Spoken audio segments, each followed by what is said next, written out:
took a nap today and now I have tired eyes, which means I'm gonna get like 100 comments asking why I look so tired. By the way, terrible question to ask a beautiful woman. Stop that. Let's move on to some real talk.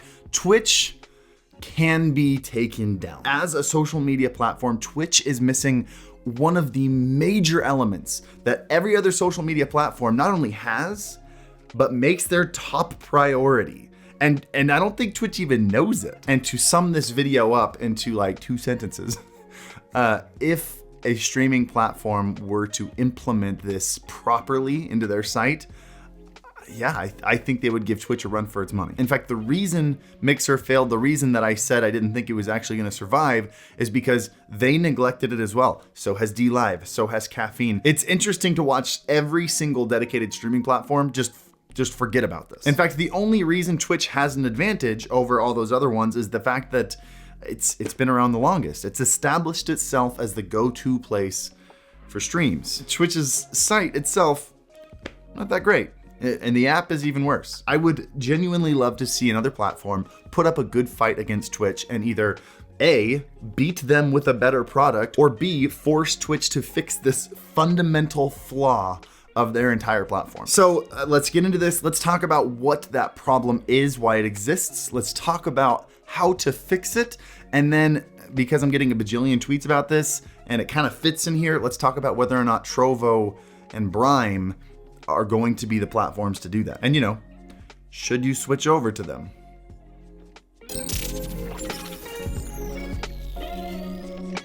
By the way, a huge thank you to the sponsor of this video, Owned.tv. They are your one-stop shop for your stream aesthetic needs. So whether that's animated alerts or panels or overlays, or really anything, you can find it there. And one of my favorite things about their overlays is the fact that they are modular. So for example, if you and all your friends pick up the exact same overlay, like the glitch overlay I'm showing you right now, none of you are gonna have the exact same overlay because you can pick and choose the pieces that you like. So if you'd like to make the smart move like many from the community have done, feel free to use the link in the description below. That also supports the channel, by the way. Also, if you'd like 40% off, or sometimes 50 apparently, feel free to use code alpha at checkout. And of course, if you enjoy this topic we're talking about, and if you want a little bit more of like a back and forth conversation, feel free to join me on my Twitch stream. I stream every Monday, Wednesday, Saturday.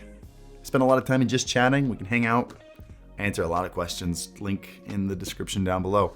Yeah, join me over there. Let's get to the video. Let's just get this out of the way right at the beginning. What is fundamentally wrong with Twitch? And by the way, the answer is consequently the exact same reason most of you aren't growing on the platform. Twitch and just live content as a rule is just not very browsable. But Twitch more specifically for certain reasons, and I'll get into that. Compared to YouTube, Instagram, TikTok, Twitter, whatever you use where you can scroll through literally endless content and be engaged for hours, like be real. We've both gone down the YouTube rabbit hole and clicked recommended videos after recommended videos for hours. Browsing on Twitch is just a subpar experience. Like, not even close. And it's due to a couple fundamental broken pieces in their system. Reason number 1, live content is on its own not fun to browse. Every other style of content is curated, it's edited. The creators know that they need to put a catchy hook in the first 10 seconds or you're gonna leave. And the reason viewers are more willing to watch this curated content is a very simple psychological reason. It requires less commitment. When you click on a YouTube video from a YouTuber that you've never heard of before, you expect to know within the first 10 seconds if you want to keep watching this video. And if you don't want to keep watching the video, there's a whole list of recommended videos next to it that you might find more interesting and you leave. Worst case scenario, 10 seconds wasted. And on small form content platforms like Twitter or TikTok or Instagram, the commitment level is even lower. Usually the entirety of the content fits within that 10 seconds. So you start watching a little video, you don't like it, you swipe to the next one, you swipe to the next one, you swipe to the next one. That's what makes these so addicting. The level of commitment is super low, but the reward is incredibly high. Plus, that kind of content is topical, meaning if you're like me and you click on nothing but golden retriever videos on Instagram, they know that's what you want and they can keep feeding you recommended relevant content that you enjoy. I get literally let me just show you. By the way, you're looking at my Instagram feed right now. Men want one thing and it's disgusting. But live streams work completely differently. They are hours long, they're completely unedited. And if you pop in one, you might come in during a lull of that 6-hour stream, and you might not actually know if you like the person for 15 minutes. In that time, you could literally watch the first 10 seconds of 60 YouTube videos. There's a reason every big knowledgeable streamer says if you want to grow on Twitch, you need to make content on YouTube or any other social media platform. When it comes to browsing live content, the commitment level is incredibly high and the reward level is incredibly low. It's just much easier to find streamers on YouTube. Just be honest with me for 1 second here. If you're on YouTube because you were previously on Twitch and you didn't see anyone you wanted to watch, so you came over to browse YouTube, let me know in the comments. Which brings us to problem number 2.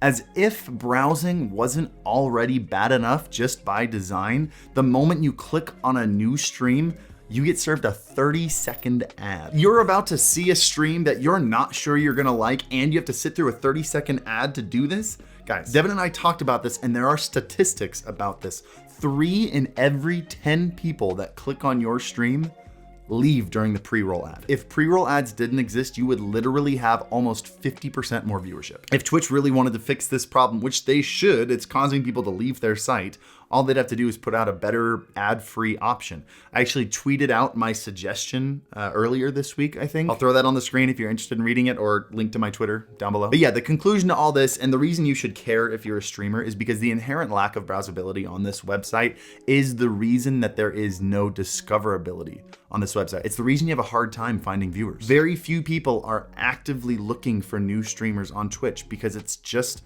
not fun to do. They would rather leave and go to YouTube, Instagram, Twitter, something that gives them that instant gratification. If someone really wanted to compete with Twitch, all they'd have to do is make a streaming platform that's fun to browse, fun to spend hours going down rabbit holes and being fed easy to watch content. So, what is a platform like that gonna look like? If you're looking for the ultimate streaming platform that will help you grow, what should you look for? Actually, we put a video up almost a year ago, so if you've subscribed after then, you probably missed it, but Twitch actually has the solution built into their website. They're just not utilizing it properly.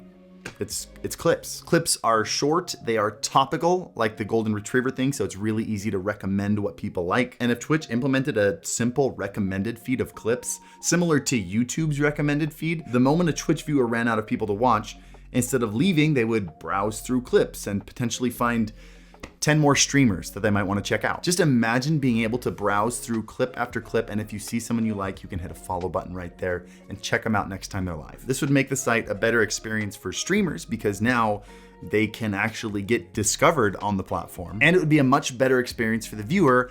And honestly, viewers would probably spend twice as much time on the app. The fact that not a single streaming platform knows this is mind-blowing to me, considering it is like the #1 focus of other social media platforms. One of the biggest factors in every other social media algorithm is click-through rate, or how many people click on your video while browsing. So the question is, who is going to implement this first and beat Twitch?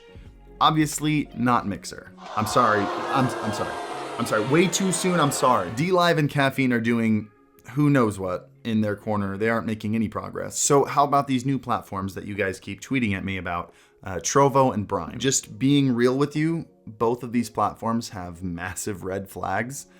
Let's get into what those are and why you should not switch to these platforms anytime soon. First of all, Brime. Brime actually did a Twitter Q&A a couple days ago, and if you ask me, that is what killed any hope anyone had in the platform. Here are some of the answers that I think were important.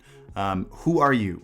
I'm a gamer, streamer, a nice guy, which is kind of weird to add at the end. So obviously this is a streamer who's frustrated with the streaming platform and thinks, well, I'll just make my own. Not a deal breaker yet, but it does show that this is not someone from the industry. It's just a streamer. But really the rest of the Q&A, where they answer questions about what the site is gonna be like, what their priorities are, they basically just regurgitate what people complain about the most on Twitter.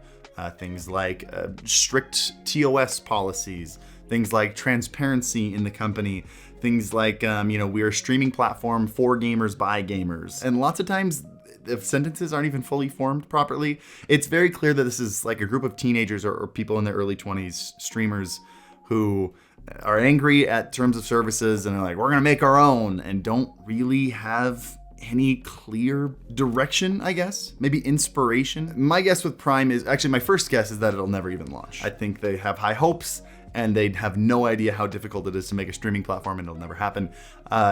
If it does, I think it'll end up being like DLive or Caffeine. There's just no reason for anyone to be there. The whole reason their Twitter account blew up is because a lot of people speculated that Dr. Disrespect was involved.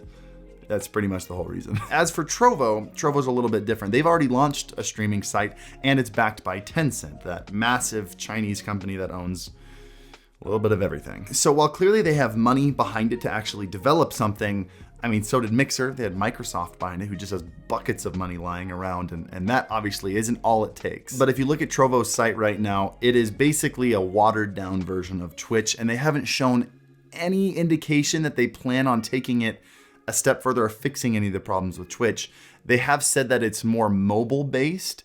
So potentially I could see this doing well in China. Maybe it'll be China's Twitch, but like, I don't see it taking over Twitch anytime soon. There's just absolutely zero value there to bring streamers or viewers onto the platform from other platforms. There is one platform that potentially could, and I actually think probably will, end up taking over Twitch. A platform that has all of these things that I mentioned on their live streaming site.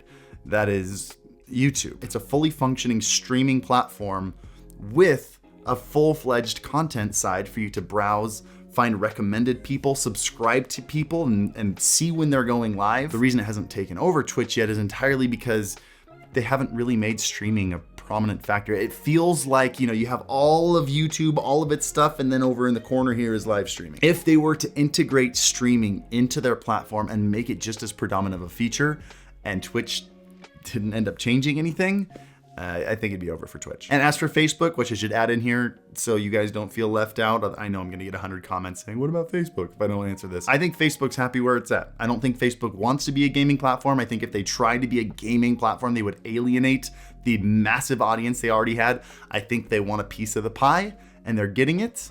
And that's where they're gonna hang out. It is a solid option for new streamers to start on because you have your built-in audience of your friends, your families, a browsable platform with a timeline, all those tools that I mentioned. I just don't think it's ever going to be the streaming platform. But if there's anything that you think that I missed, either let me know in the comments down below or jump into my Twitch streams. Again, I stream every Monday, Wednesday, Saturday. We talk about these things all the time. It's fun. Show up. Link in the description below. And as always, happy streaming. Right here. Feels right there. Dude, he has a sniper. I don't want to. Yeah. Oh, he just destroyed me, dude. Yo, let's just move. Let's move. Here, I got healed. Oh, I just got. That's Dap. Are you kidding me? That's dapper, dude. Freaking Dap. All right, there's a res nearby, isn't there?